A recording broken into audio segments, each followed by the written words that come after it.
So let's check out the Oxford limiter, which is a remarkably powerful plugin, which really puts you in control of the dynamics of your mix. It can be clean and gentle, or aggressive and in your face. It has 3 sections, and as well as your input and output, you have this pre-process section, which enables the limiter to look ahead and analyze the signal before it reaches the output stage. This function enables the Oxford limiter to keep the detail in the stereo field and the bottom end of the signal intact, where in some other limiters you'll find the stereo field narrowing and the details gone. You have attack control, release, even a variable soft knee. There's auto gain. It's probably worth leaving in most of the time, as it helps with material with a very wide dynamic range, smoothing the levels out so that the difference between very loud peaks and very quiet sections isn't so great. Safe mode is basically, it's a foolproof mode if you like. It means you cannot clip the output. It doesn't matter how much input gain you have or where your controls are set to, even some quite radical settings, you still will not clip the output. So it's probably worth leaving in for most situations. So let's have a look at the output section. Now here you've got a unique enhance function which enhances the perceived loudness and presence and adds harmonic content. It also preserves delicate transient details under heavy limiting. The output level is essential for delivering mixes at certain broadcast levels.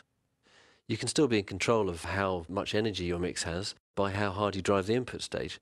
But then you can still deliver at a specified level by setting the output level to whatever's been requested. Notice how the output meter, rather than stop at 0, it goes up to 6 dBs. This is so it can display actual peak reconstruction levels when the recon meter is in.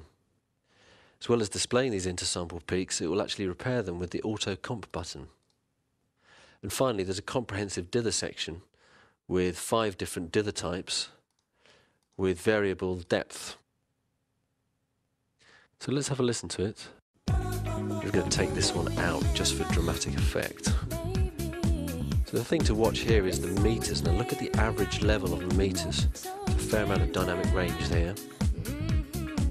Now watch as I squash this dynamic range, increasing input gain. Average level is increasing. Sort of apparent loudness. 12 dBs of extra gain here. 15. There, I'll go all the way. 18 dB of input gain. And look at these meters bouncing against the 0 there. I'll switch that down. There's your dynamic range back. Look at the average level. 18 dBs of input gain. And no audible distortion. Now, as well as all the controls you have here, we have some fantastic presets as well.